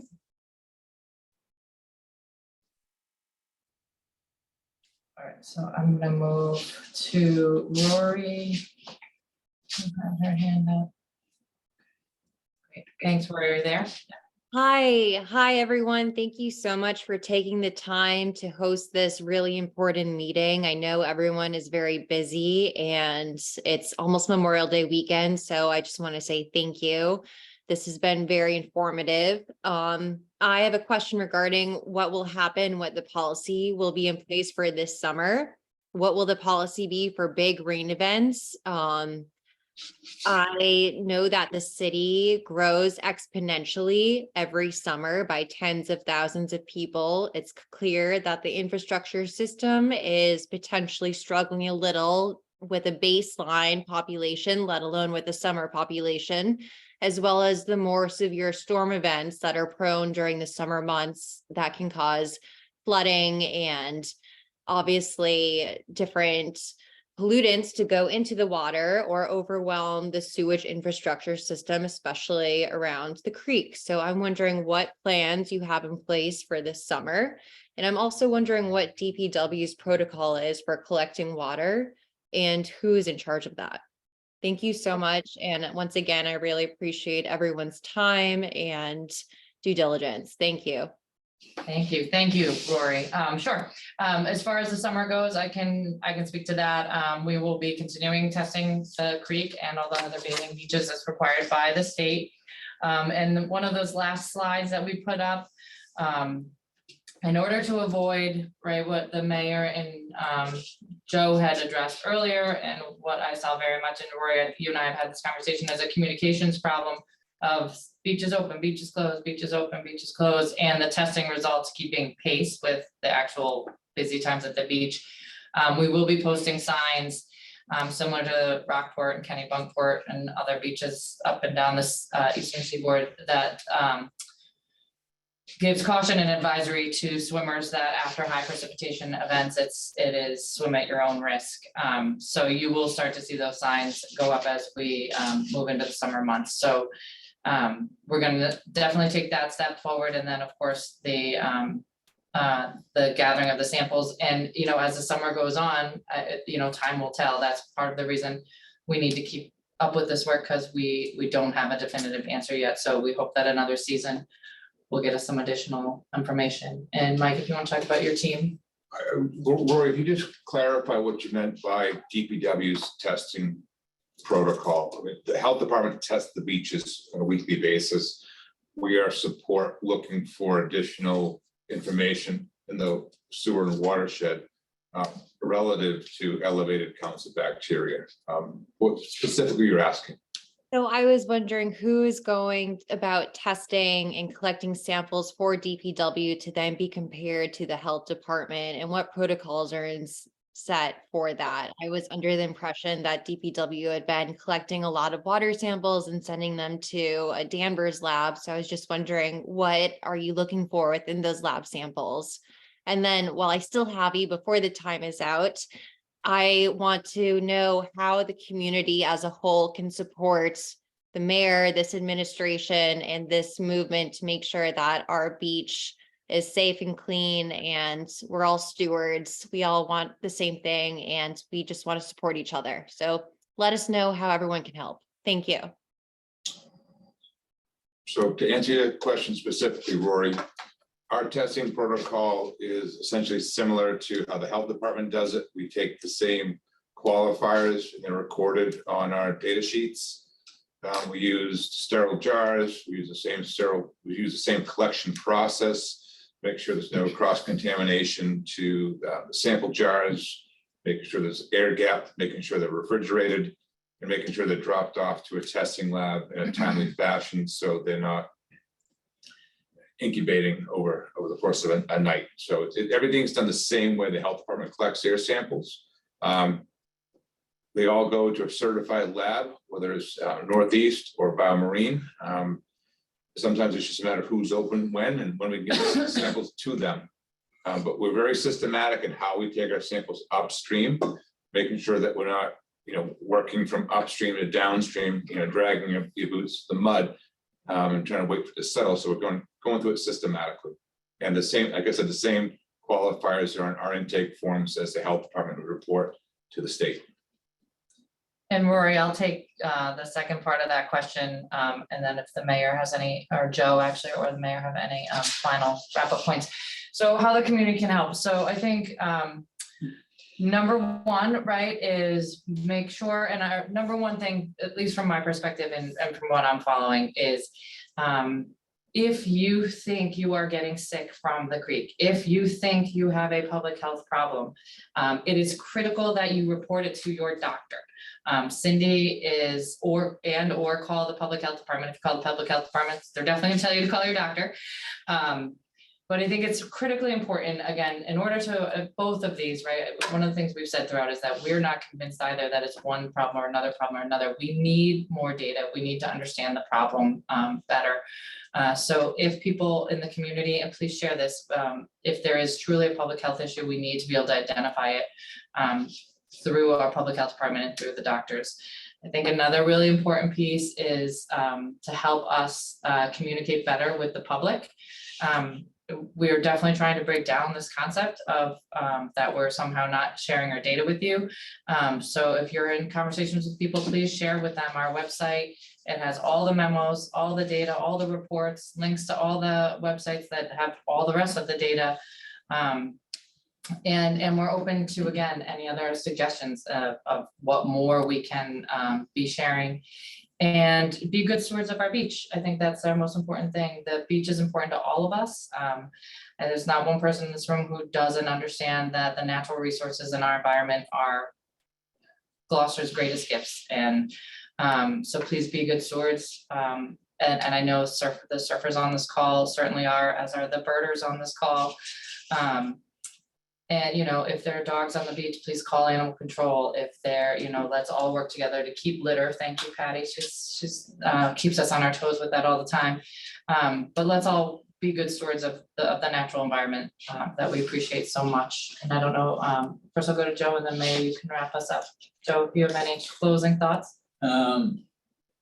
Only that I think we're farther along than we were at the beginning of the year. We have now 5 consecutive weeks of good testing at the creek, as well as all the other beaches in the city. It is likely, however, that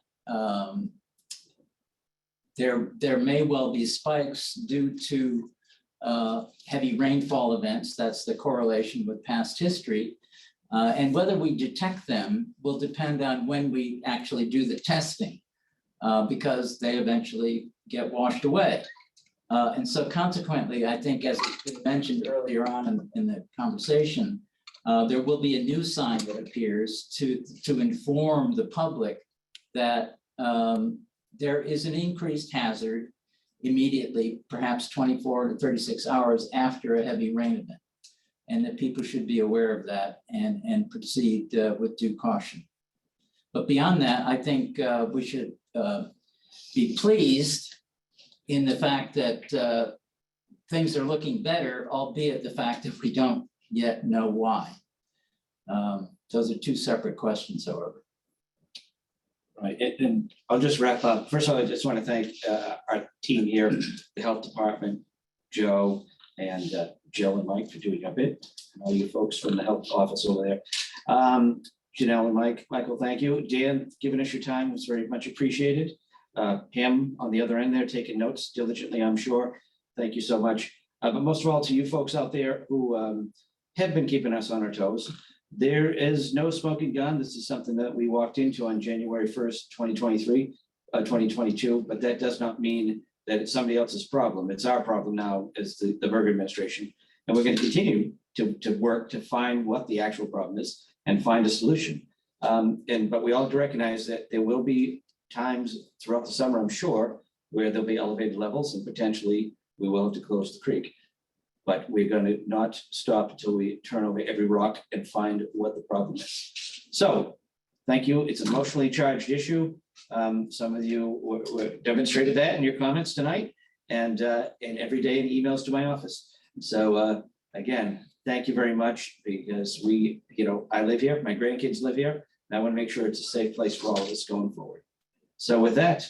Thank you. Thank you. And I apologize for the technology thing. Yeah. I really do. Sorry that was not the intention. There may be a chance that once the recording is posted, that the bubbles might show up with all our faces. That's right. Let's hope. So thank you so much. Again, any follow-up to mayor@gloucester-ma.gov. And thank you also to our consultants from Woodard and Kern. They've been a great partner in this. And as we move forward, we'll continue to share information. I hope everybody has a great night. Thanks.